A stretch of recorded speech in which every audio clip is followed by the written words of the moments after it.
was probably 2 years into mediumship. And at that point, I couldn't deny it. I wasn't necessarily being super open about it, but I couldn't deny that there was truth to it.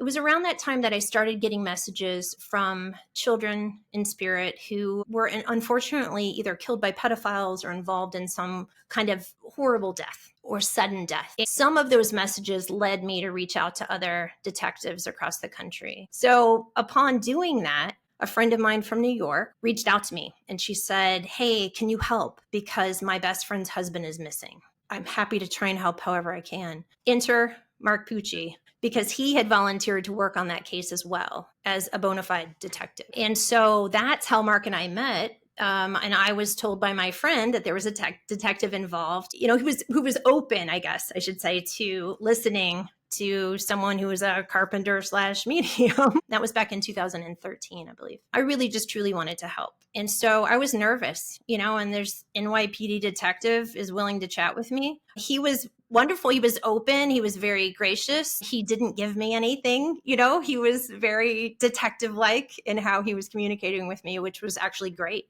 because that gave us the independence to work on the case separately and then come back together. With this case, I knew that the man had passed away because he was standing in front of me and he was telling me where his remains were. He was talking a lot about how it happened. It was initially just passing that information, and I had notes in my notebook and he had his file folder, and we opened them and they basically matched, which was mind-blowing to both of us and validating to me again as someone who was still trying to figure out if I believed in any of this. The case that Kiersten and I originally met on was referred to me by another medium. And the husband had just suddenly disappeared the Friday before Father's Day.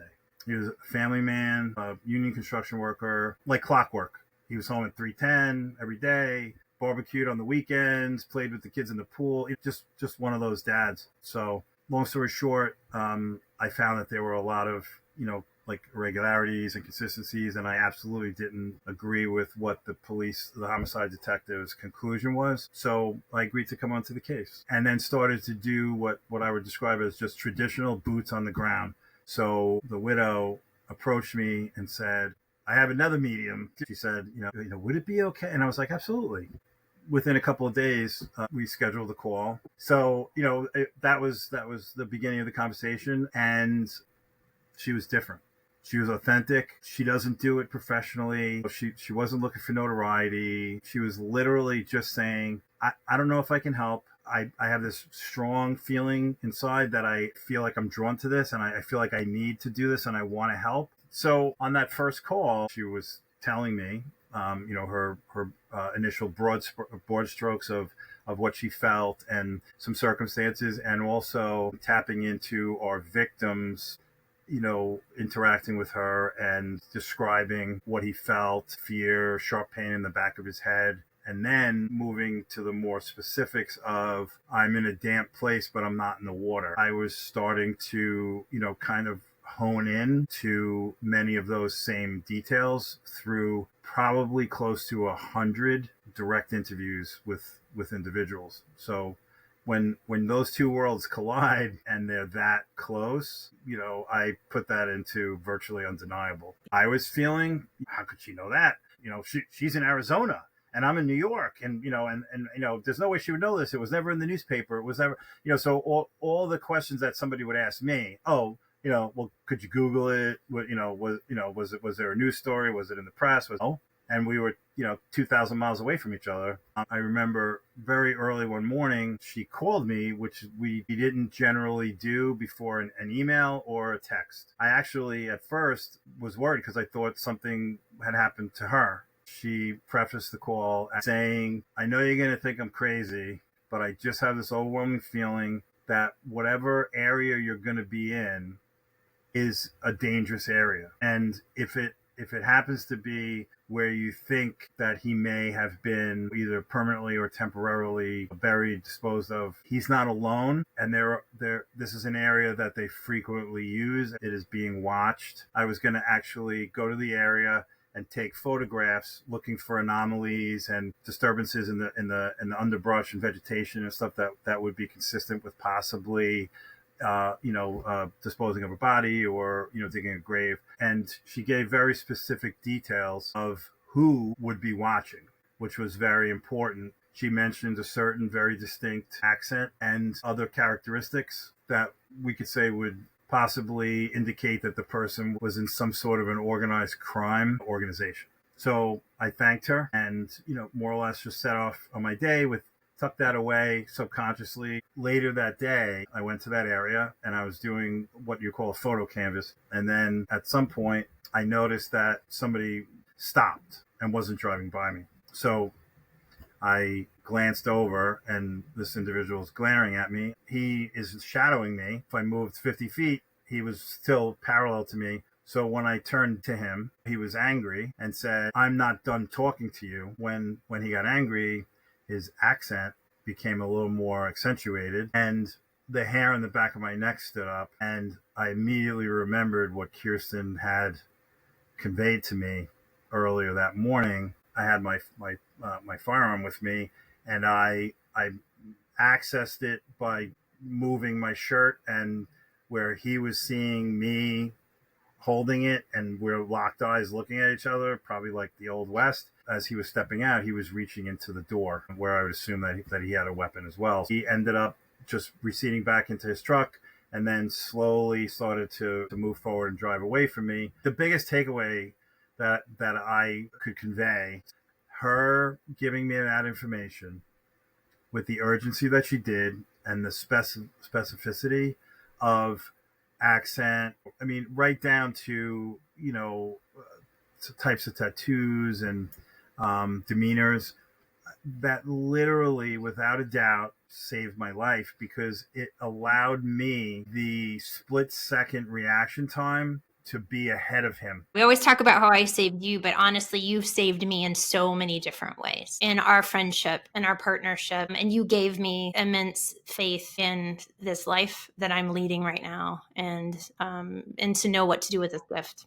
So all of the boots on the ground work that Mark did led the court to agree that he didn't just run off and started a new life with someone, that he was deceased. So then she was finally allowed to get access to his financial wealth that he had that, could help them. That case is always so near and dear to my heart for a number of reasons, but it also led to multiple cases because then at that point, he's like, "Hey, Kiersten, I've got this new case. Let me know if you pick up anything on it." So we started kind of going back and forth. And again, I'm still working professionally, right? Running Mod Mom Furniture in various things that I do in my professional life. And it would just be in the middle of a work day, I would see what I could channel for him, and then we pass that back and forth. But what was interesting about this is it wasn't until 2021, I think it was, when he called me up out of the blue and he said, "It's time, isn't it?"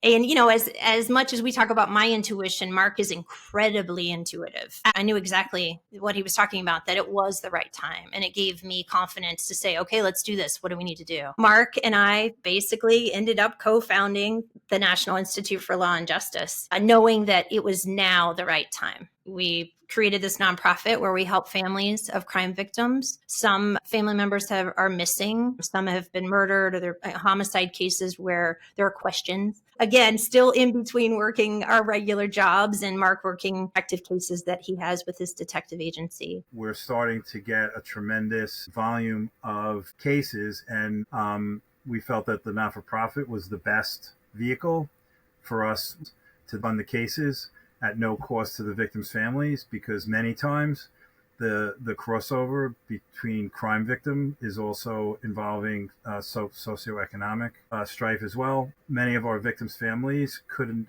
never hope to have the resources to have a professional investigative organization with the resources of forensics, cadaver dogs, analytics, DNA, and other agencies to come in. They have been just sitting without the ability to push forward and try to find closure and justice. One of the detectives that I was able to bring in is a retired NYPD cold case homicide detective. He had been working on cases that involved this particular serial killer, Richard Cottingham, the torso killer. We ended up meeting him, and then he asked if we could assist. There was an instance where I was paying no attention one night. I was watching television with my husband, and walking into my living room was a teenage girl. And I knew immediately that, because we had just been working on the Cottingham cases, that she was related to him.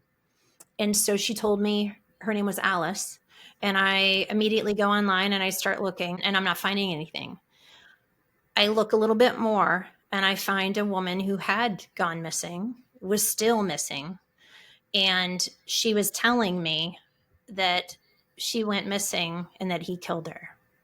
I told Mark, and he went back to the historian, and he said, I can't believe that she found her. This woman has not been on our radar at all. However, there are multiple things that match up with Cottingham. And so, they're still going down that road to actually find the proof to prove that. But that's what's also interesting about us working together, is sometimes the leads come through our website, sometimes they come through Mark, sometimes they walk into my living room, and that's how that starts. I don't think there is anyone out there that has more integrity than Mark, to be honest with you. He's a big dude. He is a teddy bear. He's I'm so 6'12".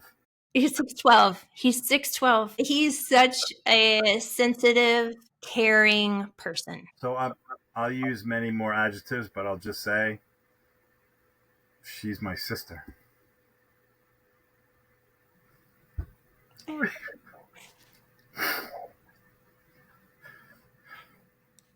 Yeah, now I'm gonna cry. So yeah. And he's my brother. There's no doubt. We say that all the time. We were brother and sister in another life. Yeah, there's no doubt. No doubt.